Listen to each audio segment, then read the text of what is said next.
going here in just a minute.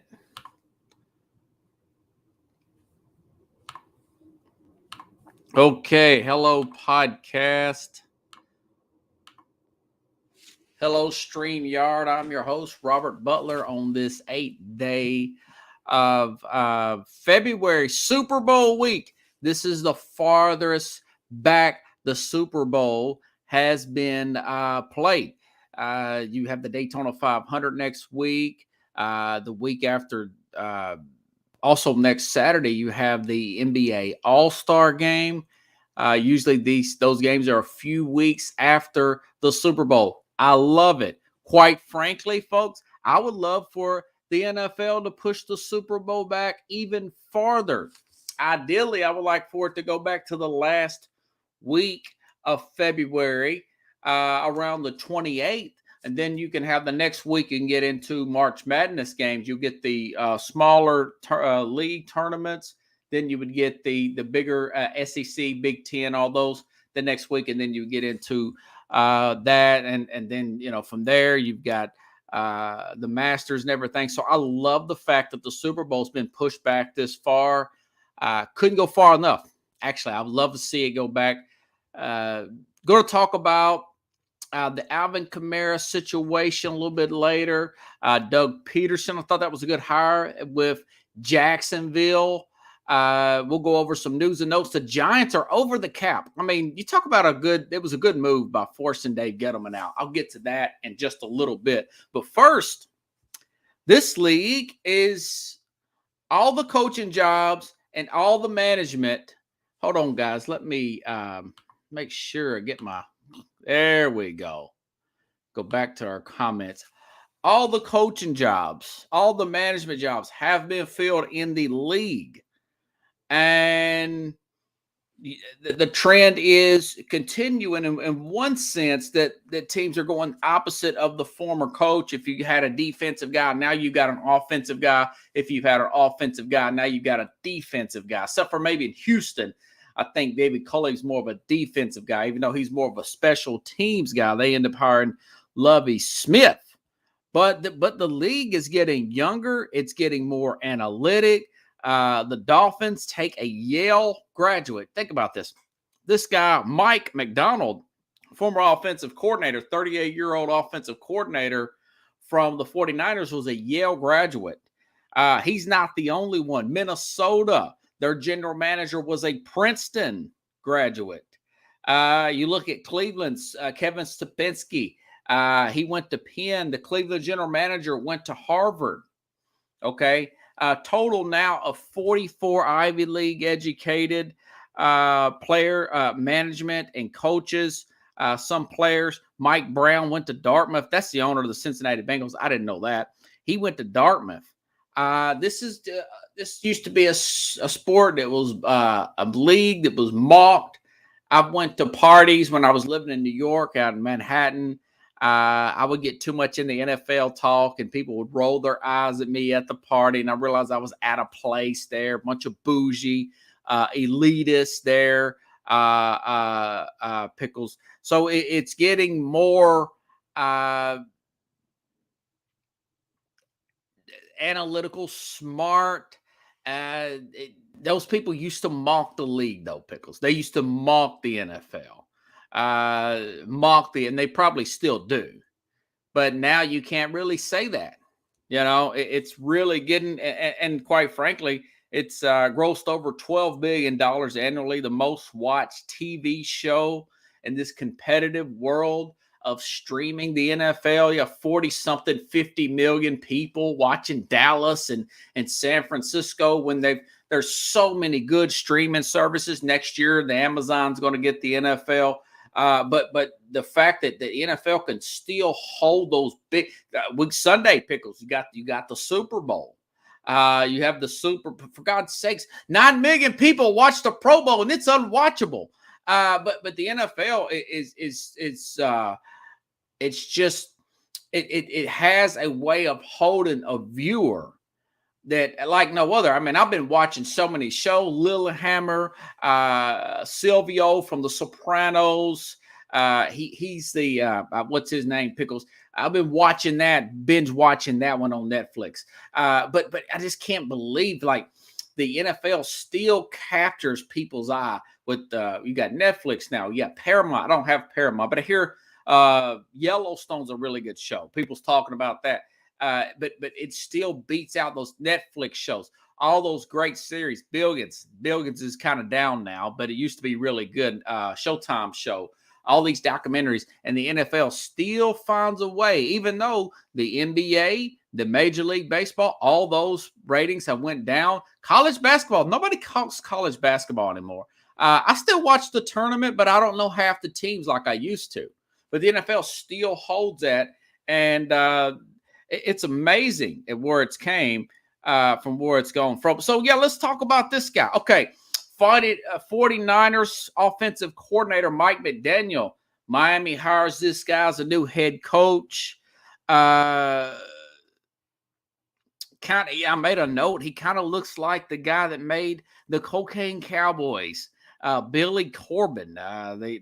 This guy, very young looking guy, kind of nerdy, but I found out he's interracial. So your everything is racist crowd. They're really having a tough time backing Brian Flores. Your 6 general managers or people, minorities or whatever. Lovie Smith, I'll talk about him in a minute. He's got his 3rd head coaching job in the NFL. Not 2nd, but 3rd head coaching job. He coached the Bears. We forgot that he coached Tampa Bay for 2 years. And now he's the head coach of the Houston Texans. But I'll say this about this Mike McDaniel. He was a run game coordinator turned offensive coordinator for the 49ers. So what they're wanting to do is they want to bring that running game. They want to bring that zone blocking running game because they have one of the worst offensive lines in the NFL, anywhere from 29th to 31st. Teams with bad offensive lines. It's a miracle the Steelers, they had such a good defense and special teams that really helped them out. But the Steelers, the Giants, even Miami, Chicago, those teams have horrible offensive line. And there's plenty of players out there to get available. So that was what the thinking was behind this guy, Mike McDaniel. Like I said, very young. It's this youth movement. Take the pressure off of Tua there. And the Dolphins, guys, they have $64 million in cap space. You know, and I'm looking, and we'll talk about the free agency at a later show, but there's plenty of guards and tackles, pickles, 29, 30 years old. These guys going on their 3rd contract. A really good guard out of Washington football team. He was one of the top 100 NFL players in 2020. I don't know if Washington's going to franchise this guy or not, but people like him, if I'm this Mike McDaniel guy, if you're forced to keep Tua, and you know he's put out a video him on the airplane. Everybody's got to do a video now. You got to do a video of everything.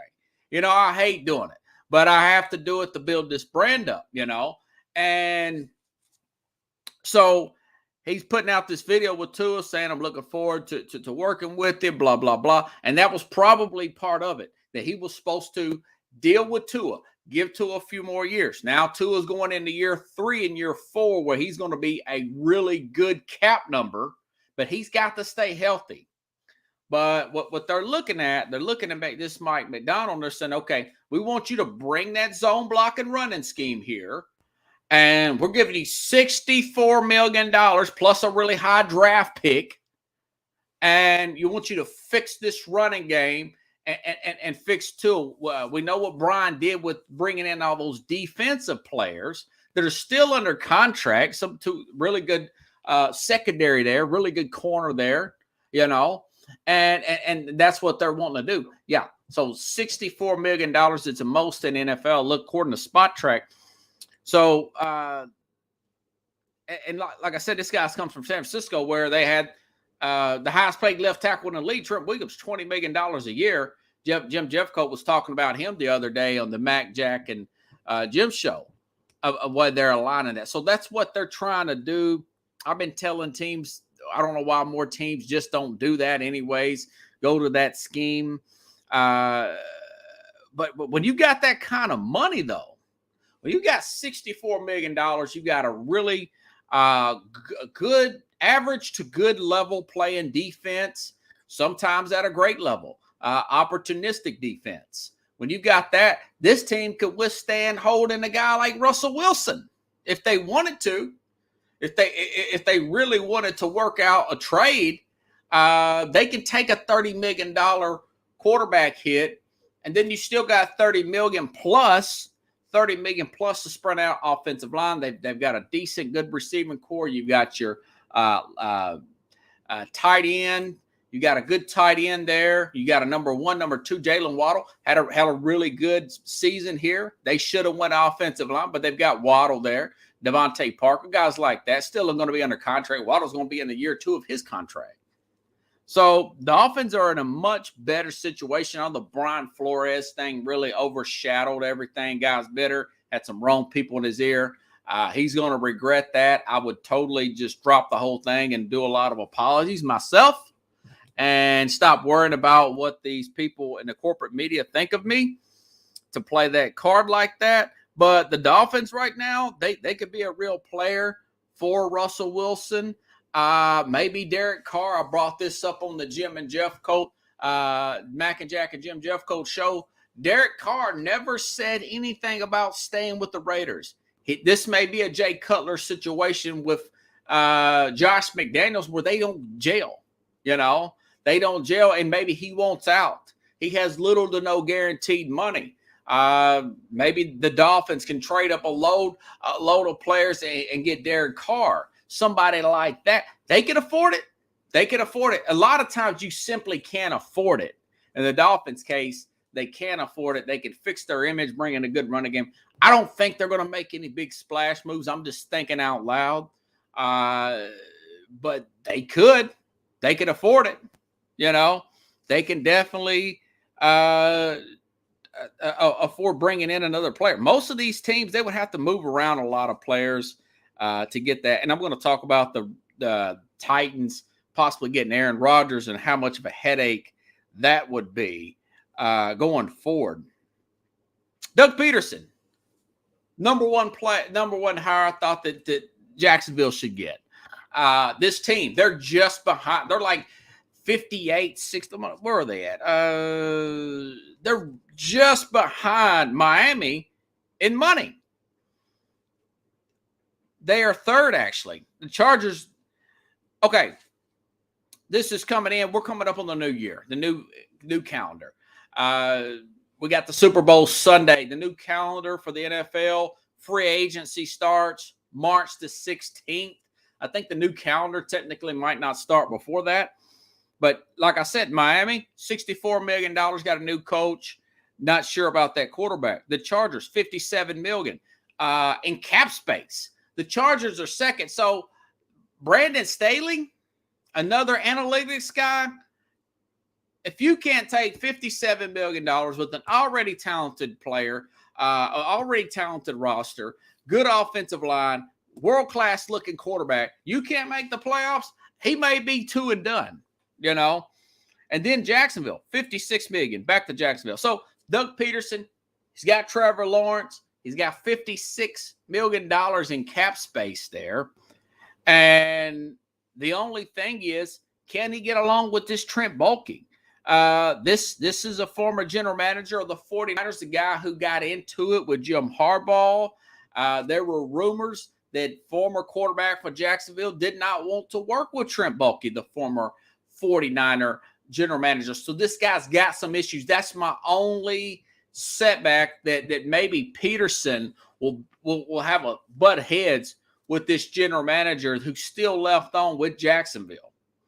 But I guess my thing is, if he can deal with 4 or 5 years with Howie Roseman and Jeffrey Lurie of Philadelphia, wanting to go over every single play of the previous game, I think he could probably deal with Trent Baalke and his abrasiveness, from what I understand.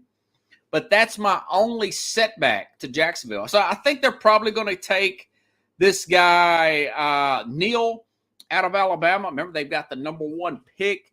Probably take that left tackle out of Alabama. You move the other left tackle. They drafted Cam Robertson out of Alabama. Put him over to right.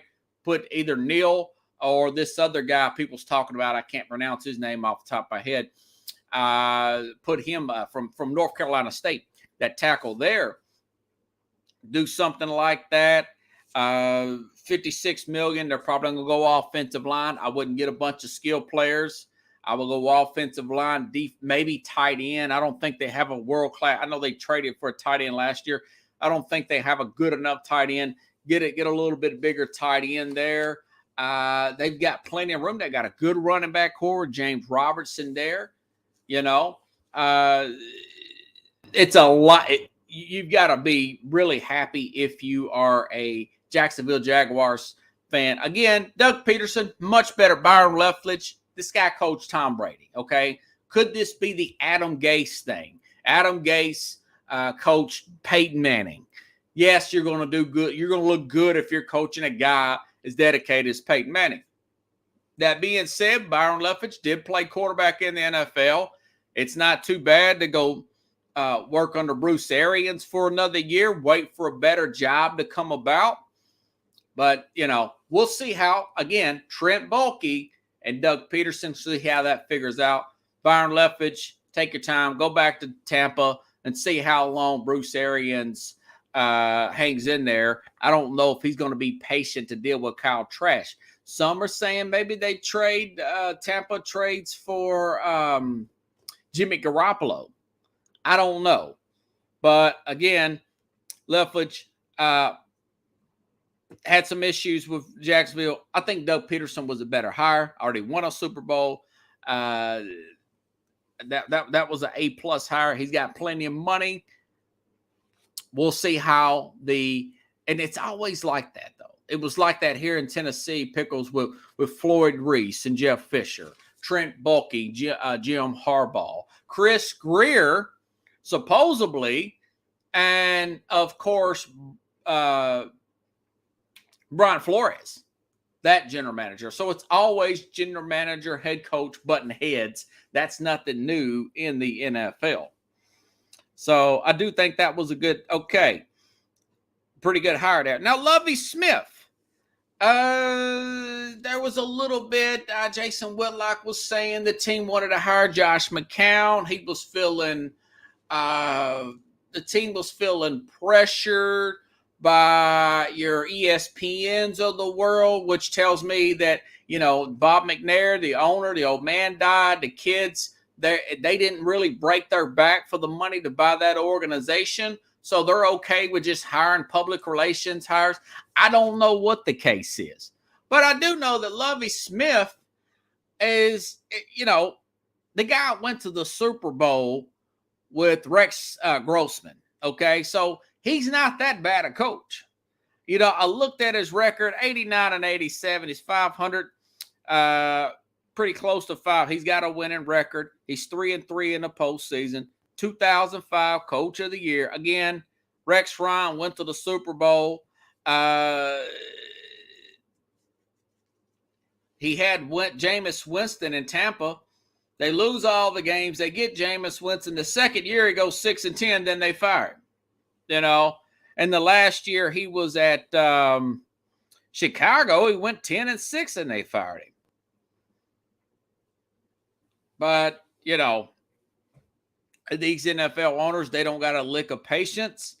So he's not that bad a coach, 63-year-old coach there. Going to bring defense. When the league goes one way, you can go the other. When the league goes super millennial, super analytic, you go the other way because you're going to be harder to prepare for because everybody else is used to that type of thing. So you can look at it that way. If everybody's going with the Sean McVay, with the Cal Shanahan type of motto, then, young guys wanting to do things a certain way. You go the other way, you get a defensive guy, a physical coach that preaches that, and you still want to have some definitely want to have some wrinkles on your offense.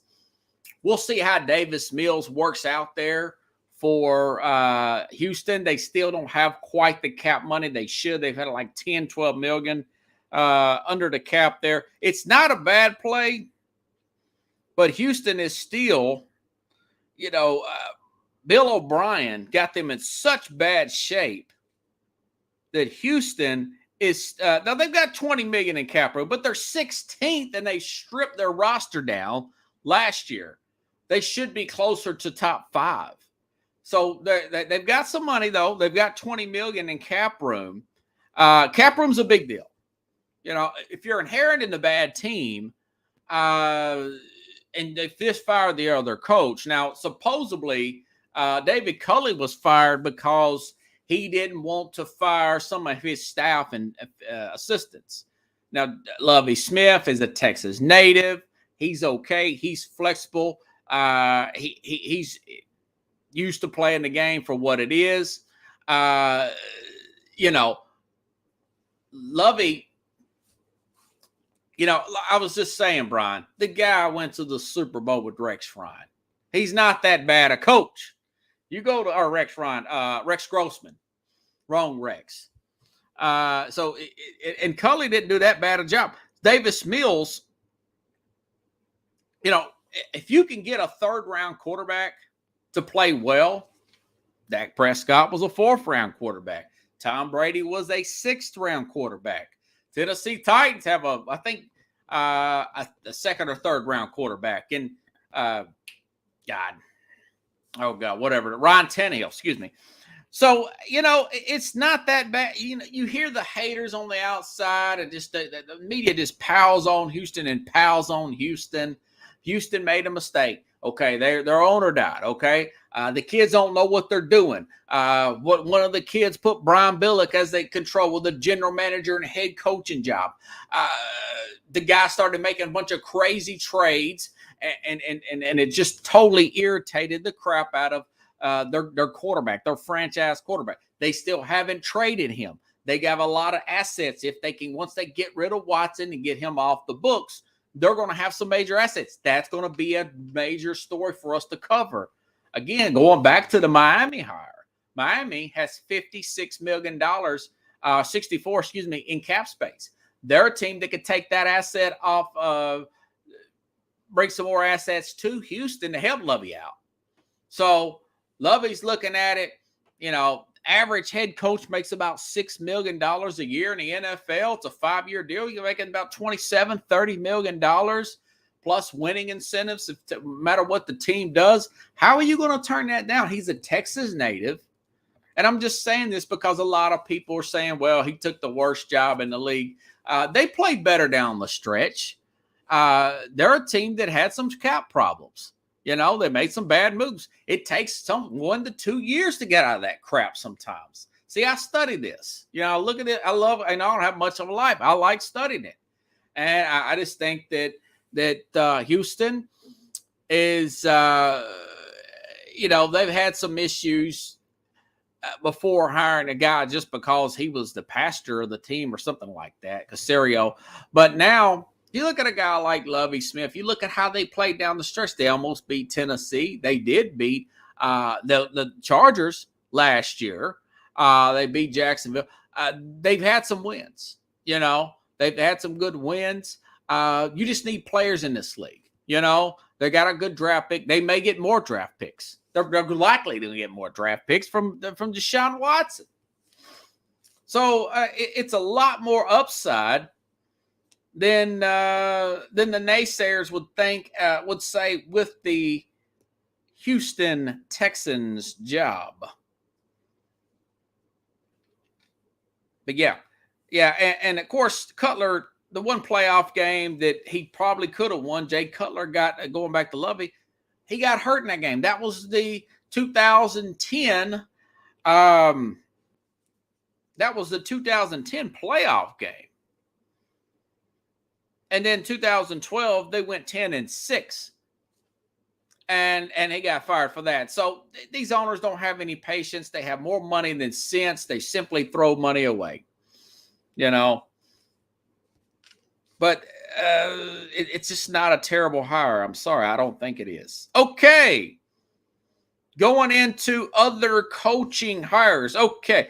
I'll lead this into the coaching hire. Alvin Kamara. I talk about Dennis. I want to say Dennis Miller. Dennis Allen, the coach of the New Orleans Saints. Now, the Saints are in an opposite situation, okay? The New Orleans Saints are $70 million in over the salary cap. They were 100 last year. They're a team that I don't think they should have got even close as they did to the playoffs last year. Dennis Allen took that team. They swept the Bucks. They shut Brady out with this Dennis Allen guy. I don't know if he's a good head coach. I think we're going to find out. But I said after that last win, I thought maybe they should give this guy a chance somewhere else. And then, of course, Sean Payton end up retiring. But Alvin Kamara, the over and under of somebody getting in, having the Pro Bowl in Vegas should have been 1.5 arrest. It was 1. It was 1. The books didn't have anything on it. It was 1 that I know of. Alvin Kamara goes to Vegas on like a Friday night. Saturday, this guy overnight gets into a fight in a hotel room casino and plays the game and then gets arrested on Sunday. So he plays the game, then he gets arrested. He's charged with, what did they say he was charged with? Assault with bodily harm. He was assault. But I will say this. A lot of these, the NFL is quietly, everybody was talking about this arrest the other day. But the NFL and Roger Goodell, they're quietly getting Roger Goodell out of the judge and executioner business. You guys, I've talked about these other arrests over the summer. Richard Sherman never got suspended. Ended up going out and playing for the Tampa Bay Bucks in October. We talked about Frank Clark all summer, Pickles. All summer. Arrested twice for gun possession in the LA airport. Nothing. I mean, played all season with Kansas City. Okay. His teammate, Alvin Kamara's teammate, Marshawn Lattimore, felony gun charges downgraded to a misdemeanor, not suspended. So it's not a lock that the world's going to end for this guy. He might not get suspended at all. I thought that for sure that Deshaun Watson was going to get put on the commissioner's list. And then nothing happened there, So I just don't. I think these guys, and I think the NFL is getting farther and farther away from doing this. Hold on, guys. Okay, getting a little close there. Okay, so yeah, I think the NFL, they're not saying anything, but they're getting farther. And of course, Goodell is putting his nose where it don't belong. I've got a lot to say about this guy, but I'm going to let it go. But he's already getting involved in some stupid stuff that he shouldn't be getting involved in. He's already learned, but he's getting away from that judge and executioner stuff. He's getting way away from that. But again, this guy, it's a big number there. It's a big number with, and I'm trying to find out what exactly. Okay, yeah. So Kamara, 4 years, $59 million remaining on his contract, including 11.5 fully guaranteed this year. Another $44 million for 2023. A suspension from the league is what Spot Track says would void these guarantees but there probably won't be a suspension. Not unless this comes out to be more than what it is. But I'll say this. Again, they've hired Dennis Allen. They're $76 million over the cap. Mickey Loomis can figure all this stuff out. He's a wizard. But if I can get rid of Mike Thomas, if I can trade Kamara, which they probably won't, I would. He's 26. That's what I would try to do. Dennis Allen, keep your line intact as much as you can. You're $76 million. They're cutting people last year, pickles left and right. Trey Henderson, he's playing in the Super Bowl this week. He was one of those guys that they could not afford to bring back. He's doing well with Cincinnati. But I think it's one of the worst jobs to take in the league. But Dennis Allen's earned it. He was already there. Really good defensive coordinator. Didn't have a good first stint as a head coach with the Raiders. But that was like almost 10 years ago. I think Al Davis was still alive then. It was really getting crazy and off the rails. But this guy's worth giving a shot, But and I love Alvin Kamara, but running backs, I'm just not big on re-signing them. Mike Thomas has been just there's no other way of saying it. He's been a malcontent since he's been hurt. Okay, from what I'm reading and hearing, some of that is on the team. He's saying that he wanted to get that surgery or whatever, but he seems to be like a typical diva receiver. Those are a couple contracts I would probably try to get rid of. You definitely get something valuable for Kamara. They found Kamara. Mickey Loomis found him in the third round. Don't you think you could find another guy in the third round? I think so. In the second round. There's gems out there everywhere. Malcolm Gladwell said this, the guy that wrote the Outliers book. He said, analytically, the second round is your most value in the draft. It's your second round picks. A lot of great guys. Alvin Kamara, players like that. Third round, second round, third round. Those are big picks right there. A.J. Brown, Tennessee Titans, second round pick. DK Metcalf, second round pick. Beast mode players. So, but that's probably what I would try to do with Kamara. He's a valuable piece. He's making a lot of money.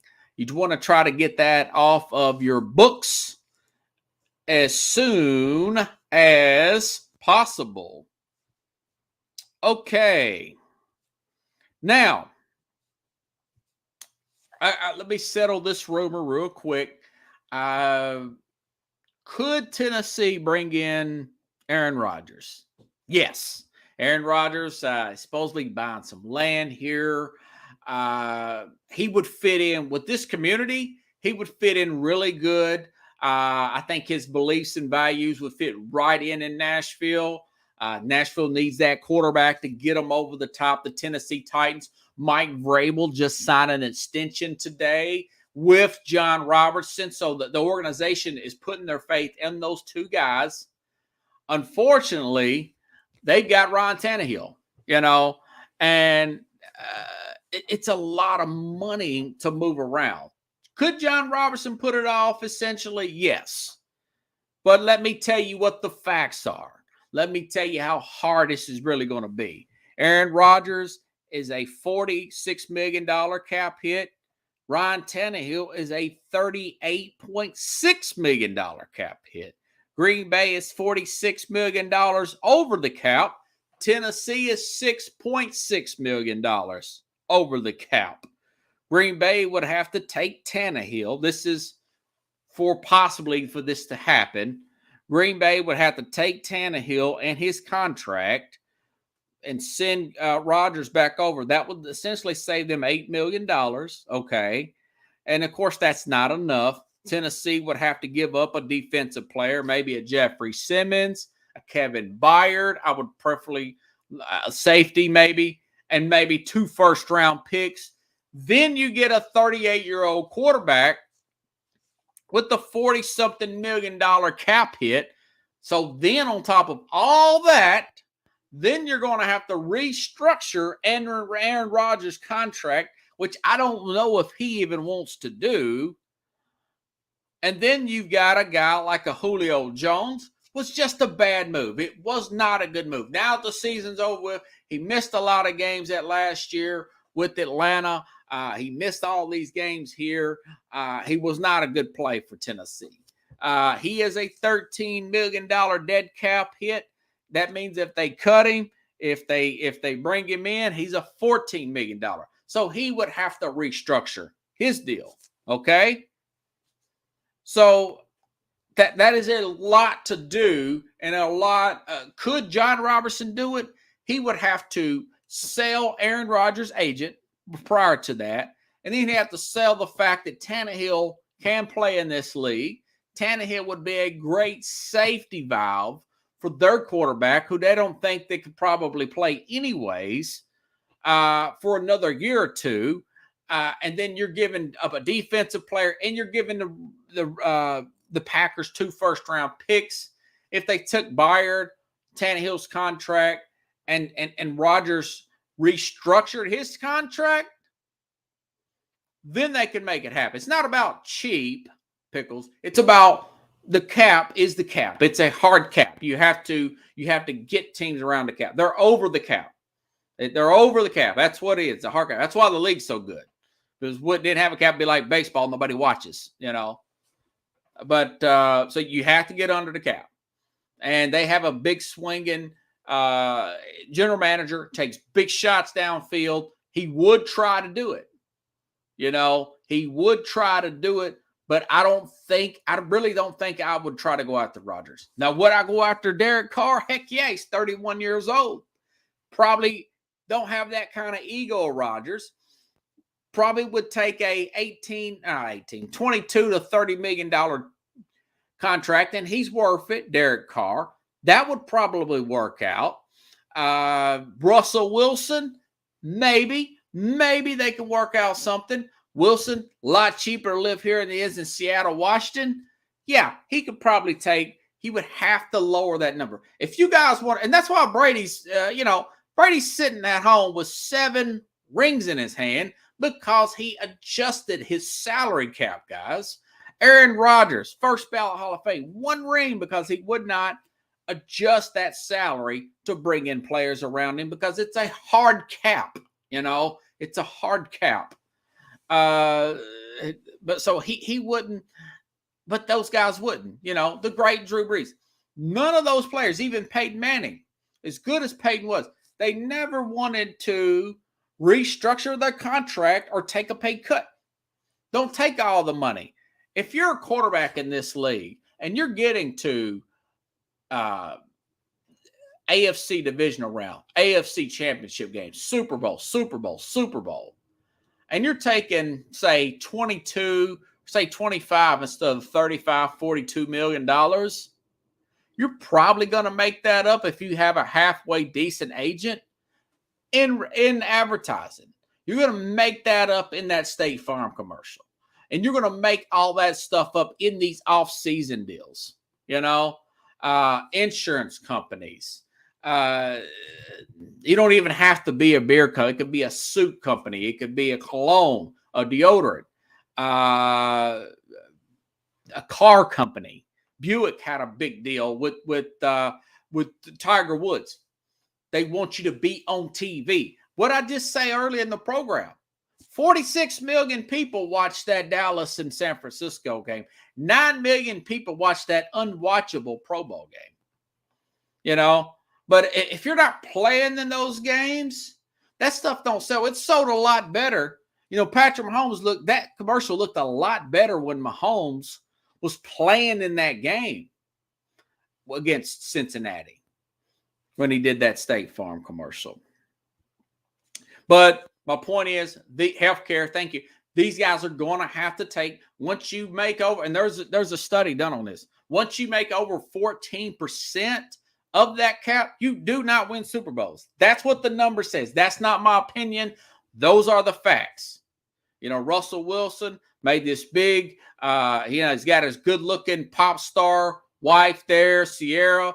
He's making all these demands with Seattle. Okay, we'll meet your demands, and you're one and done in the playoffs. Last year, you didn't even make the playoffs because you have to hit home runs in the draft and these little table scrap draft free agents you put around, and these guys are 33, 35 years old, and you're hoping they come in, and you over trade, and you go 2 first-round picks for a safety, Jamal Adams, and they don't do nothing. Same thing with Rodgers, same thing with Drew Brees. One ring, guys. One ring.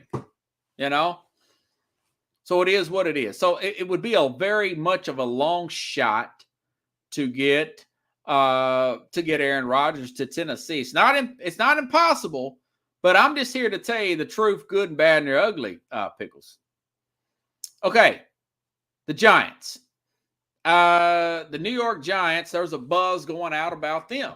Speaking of the salary cap, I'm trying to educate you guys on what the league is about, okay? So the Giants have hired a new general manager. They've hired an assistant general manager. I think his name is Joe Sheehan, I want to say. He's from Buffalo. He's assistant at Buffalo.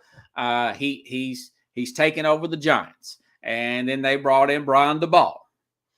Brian Flores should have put that together beforehand. So they brought in Brian DeBall, the offensive coordinator, with the Giants. Now, mind you, this is why I was hard on Dave Gettleman, okay? They have Daniel Jones completed his 3rd year in the NFL. They were $10 million over the cap with Daniel Jones on his rookie contract. That tells you how bad of a job Gettleman was doing, okay? Not the fact that he hired Joe Judge, another reject from the Patriots, a special teams coach there, never even been a coordinator there. Not the fact that he took Saquon Barkley with the 2nd pick overall, a running back who's hurt now, and then the fact that he extended Odell Beckham, then traded him. Well, then you got that money there. So this is what's going on from USA Today, saying that now that Sheehan, they're $10 million over the cap. They're looking to trade their 2nd-year wide receiver, Kadarius Toney. I know this mentioned Saquon Barkley. James Bradbury, their cornerback. And I was looking at Kenny Golladay, an awful signing, Pickles, $21 million cap hit for a wide receiver who was pouting on the sideline, getting right into your quarterback, your young quarterback, Daniel Jones. Jones's face on a Thursday night football game, Pickles, against Washington back in October. So this guy, $21 million cap hit, 37 catches for Kenny Golladay, 521 yards, no touchdowns, and the team finished 4-13. You go figure. You tell me they wasn't a train wreck. And they're $10 million over the cap. Are you kidding me? Now, they've got 3 first-round picks. They got Daniel Jones. And Saquon Barkley, give me a 5th-round pick, you can have him. Just take his contract, man. Nothing against Saquon Barkley. More power to you. And quite frankly, if I'm Brian Flores, why would you want that job? Are you really... Mr. Mara, are you really forcing this Brian DeBall and this general manager to take Daniel Jones in 1 more year? Are you kidding me? But apparently that's the case, So I'm shopping Kenny Golladay. If you can find somebody dumb enough to take Kenny Golladay in his contract, there's a sucker born every day. Somebody will give up something for him. It's usually somebody it's desperate. They don't have a lot of sense. Probably the Jets, but if it's such an interstate rivalry, they wouldn't do it. The Jets would do it. If Washington wasn't in your division, they would do it, especially with Daniel Snyder. They would be suckers, Maybe the Bears will do it. I don't know, but they got a smart guy too, Ron Poles. He went to Boston College. Might as well be an Ivy Leaguer. Academic up there. So anyways, so they're way over the cap. I would definitely, you got Ingram, you've got Darius Slay there on that roster. I would not trade your second-year player, Kadarius Toney. You trade Galladay, you trade Barkley, and you find some more dead weight on that team. There's somewhere around there. It's always 14% of fat off of any organization. I want the guy that ran. I forgot the name of this guy. He died a few years ago. Really smart. He ran General Electric Pickles, the company that owned NBC, and he said every company has 14% fat, and that's what this Giants team does. But me personally, you've got 3 first-round picks. You cut, you trade, you get rid of all those guys. And quite frankly, if I'm the Giants, I try to cut off Washington and Pittsburgh, and then I go out and get Kenny Pickett, who went 6 for 6 in the Senior Bowl the other day, and he by far looked like the best quarterback. Malik Willis, he has NFL speed, but he looks a lot like Jalen Hurts. I'm sorry, he couldn't make a second read. Now I just watched him in the Senior Bowl. I didn't see enough on Malik Willis to really make that. They're limited in their blitzing, which makes him look worse. Really, there's no blitzing, no stunts in the Senior Bowl. I didn't know that. I was reading the rules. I watched, recorded some, which is a new low for me, Pickles. That's watching the Senior Bowl on Saturday, man. That's pretty bad. But anyways, but Kenny Pickett, that same guy, going on. If you're Giants, you go after Pickett. But if you're forced to deal with Daniel Jones, my guess is they're going to run some read option with him. And Daniel Jones is going to be one of the higher rushing quarterbacks in the NFL. I think when you come into next year, I think that's what the ball's going to do. They're going to use him like Josh Allen was used. And then they're going to go up to the Mr. Mara and say, hey, he can't cut it. Now he's 4th year. You pick up that 5th-year option, it goes from 10, 11 million to about 18 to 22 million. Then you're really paying a lot of money for a player you don't want. Remember Mitch Trubisky? As soon as he got up to that 5th year with the Bears, then they let him go. They did not don't pick up that option, Giant fans. You don't want to pick up that option. Okay? So, really shocked about that, but hey, it is what it is, okay? All righty then. And speaking of players just willing to make a lot of money, I've got a few minutes left here. Lamar Jackson, there was an article about Lamar in ESPN over the weekend. And it says that Jackson is coming into that crucial 5th year. He's coming off of a season. This is what ESPN wrote.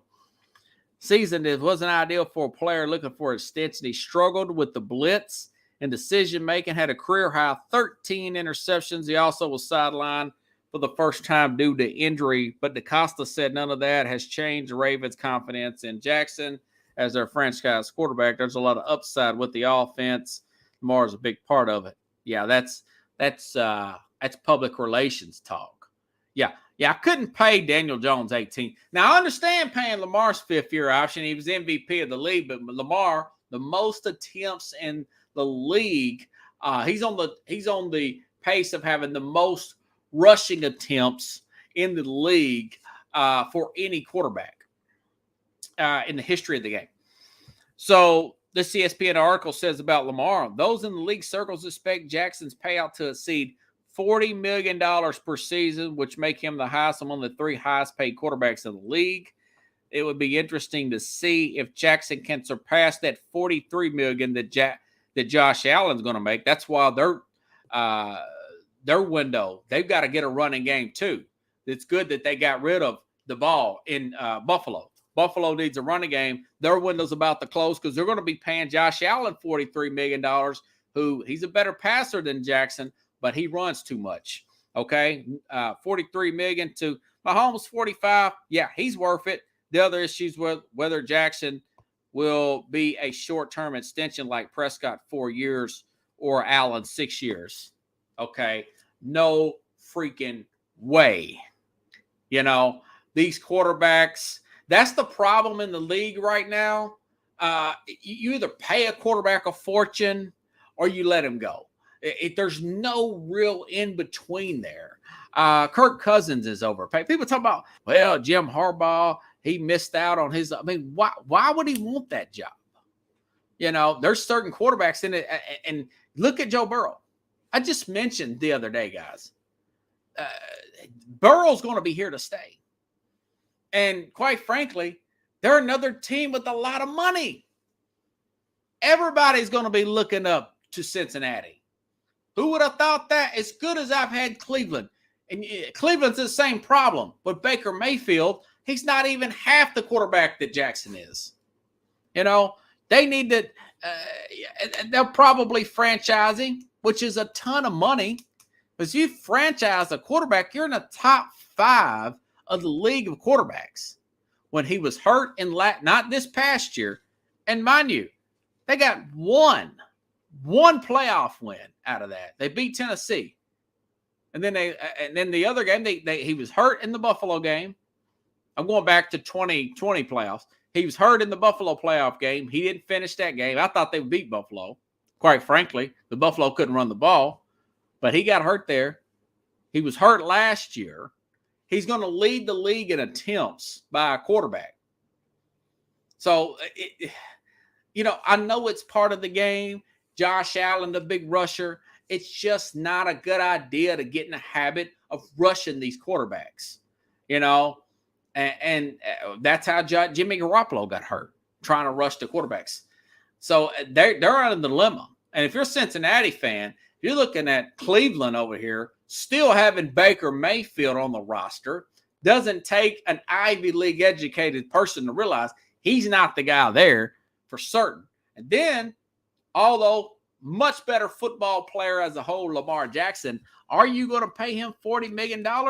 That's the same as paying a running back $40 million per year.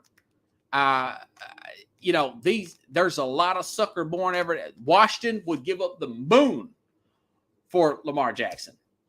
There's teams out here that these big market teams would just give up a lot of picks and money, and I would do it. Now, again, this is not a good quarterback draft. I understand that guys like Jimmy Garoppolo, teams are going to be overpaying for. Baltimore, they're probably going to bite the bullet and pay this guy. But hadn't you wondered why they haven't? And, the Lamar don't even have an agent still. He don't even have an agent. Dak's overpaid. But if Jerry likes him, it's what Jerry wants. If Jerry likes him, it's what Jerry wants, Only quarterback that's really worth it is Patrick Mahomes and Josh Allen. But if they take too much of the pie, they can't put a team around them as good as they are, Look at Rodgers. He's got 1 ring. If I get that big contract, I'm going to get the first bite of it. And then I'm going to start shifting that. I'm going to start shifting that money and just flat out take less so I can put a winning team behind me. You get the football blues. How much do you need? I have over $20 million. If you got a crappy agent, then that's a you problem. That shouldn't be a team problem. It keeps this league competitive, But if you go over 14% of that cap, you don't win. And we're going to see that. And it's unfortunate because I think it would be great to see Buffalo win a Super Bowl. I lived through the 90s where they went 0-4. And it's really unfortunate, And Green Bay's a well put together. I respect Green Bay, Baltimore, Green Bay too, but really Baltimore more than any organization in the league as far as from the way they draft, for how do they handle free agents, who they pay, who they don't pay, other than this Lamar Jackson thing, And he's a great player, but he's just not. I wouldn't want to pay him what I paid a quarterback. Yeah, Matt Ryan. Matt Ryan had one really good year, and everything else is what he is. And quite frankly, I don't know why more teams don't do the Dak Prescott deal as far as years. Give the 4 years. Give yourself an out, you know? And with these players coming up out of college, I'd rather take a chance on a player every year. You know, you found Dak in the 4th round, you know? There's good players out there that you could find in later rounds. But if you don't have a great quarterback, and again, even if you got that quarterback, you have to tell this guy, you can get a good bite of this apple. But if you keep eating this apple, this team is going to crumble behind you. And Matt Ryan is a case of that. You know, they wanted to pay Matt Ryan a lot because Brian's bringing up Matt Ryan for my podcast. Matt Ryan and Julio making $15, $18, $20 million a year. Matt Ryan, $30, $35 million a year. When you're pushing that balloon higher and higher and higher. Their defense was never really good after that. You know, the running game went downhill. The offensive line took hits. Matt Ryan's a stick man. And now look at Matt Ryan. Look at that coach down there. Really good coach. It seems like it. Anyways, he's a good coordinator here. And they're stuck with him. You know? And they had the 4th pick, but nobody wanted that contract. And you have all that guaranteed money.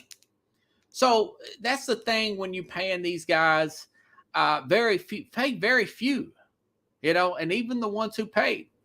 Hey, say, we're going to have to restructure this thing, man, because we're not going to get anybody around you. And that's why when you draft the quarterback and you know you've got the guy, then you load up around him. You load up around him before that 5th year, because that 5th year, that goes up from 18, 22, 25 million into the 5th year. And then after that, you're talking franchise tag, and then you're starting top 5 in the league. You're talking $35, $37 million cap hit. One of the most overpaid players in the league history, other than Sam Bradford, is Kirk Cousins for that same thing. So I just would not be a prisoner to this high quarterback market. And that's what it is. The agents, they know what they're doing. They're looking at the numbers, and they're getting the NFL time and time again. And as you say, well, what's the answer? Well, you got to do what you got to do. You're going to have to keep drafting them. That's all I can tell you. There's no exact science to it. You just hope you find a good one. And maybe Davis Mills is. You know, he looked good down the – he was a 3rd-round pick from Stanford. He may be the best quarterback in that draft.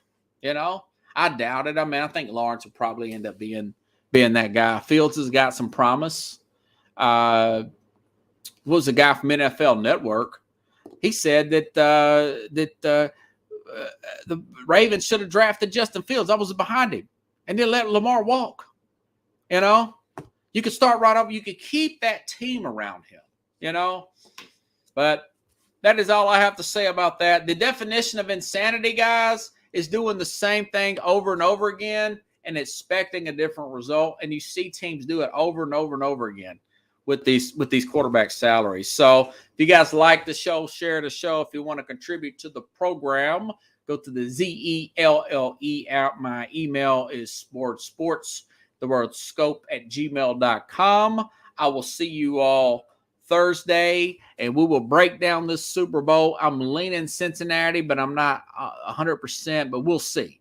We'll break that down Thursday, and I'll give you a little bit more thoughts on the Miami Hurricanes on Thursday and what they're doing with their recruiting of coaches. That's a little tease there. Have a good night, everybody. I'll see you Thursday around 9 p.m. Central Time here on SportsSkope. Thanks, Brian Pickles.